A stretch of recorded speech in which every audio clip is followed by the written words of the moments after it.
اللہ اکبر کبیرہ لوگوں کریم نبی نے فرمایا اللہ دو دعاواں کدے رد نہیں کردا میرا اللہ قبول ہی قبول فرما لیندا ہے۔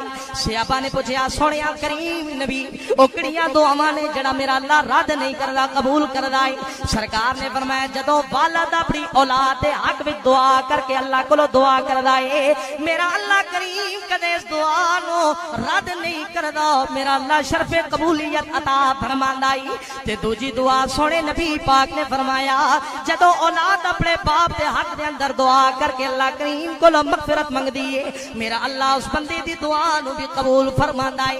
امام جلال الدین سیوطی رحمت اللہ تعالی علیہ علماء دائیں بائیں موجود نے، او محدث نے، او مجتہد نے جنہاں دے بارے وچ علماء نے لکھیا ہے ایک روایت دے قول دے مطابق 40 مرتبہ، ایک دے مطابق 80 مرتبہ جنہاں نو جاگیاں اکھیاں دے نال مدینے دے تاجدار نبیاں دے امام دا دیدار اللہ نے عطا نانو رسول اللہ نے جاگ دیا کیا نال دیدار عطا کیتا۔ ایک دن سرکار دا دیدار ہویا تے امام جلال الدین سیوطی رونے لگ پہ، رومن لگ پہ۔ سرکار نے پوچھا جلال الدین کیوں رونا ہے؟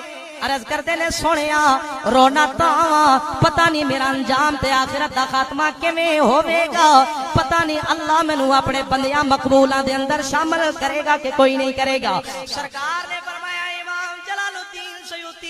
غم نہ کری، کریم نبی دا چہرہ کدے کسی بدکار تے کافر نو اللہ نہیں دسدا اے، جنوں مصطفیٰ دیدار کرواوے او اللہ دا بھی پیارا ہی میں مدینے والے دا بھی محبوب ہو جاندا ہے۔ پھر کیوں نہ نبی پاک دے در دی گل کریے تے سرکار دا ذکر کر جائیے۔ کوئی لجپال نہیں ساڈی سرکار وانگو، کوئی لجپال نہیں ساڈی سرکار وانگو، کوئی دربار نہیں گے او دے دربار وانگو، او دے دربار وانگو۔ مل کے پڑھ لو جڑا کملی والے دے روزے تے جانا چاہندا ہے، دربار مصطفیٰ دی شان سمجھنا چاہندا ہے، محبت آواز آ کوئی لجپال نہیں ہے ساڈی سرکار وانگو، کوئی سرکار ساڈی سرکار وانگو، کوئی دربار نہیں ہے او دے دربار وانگو۔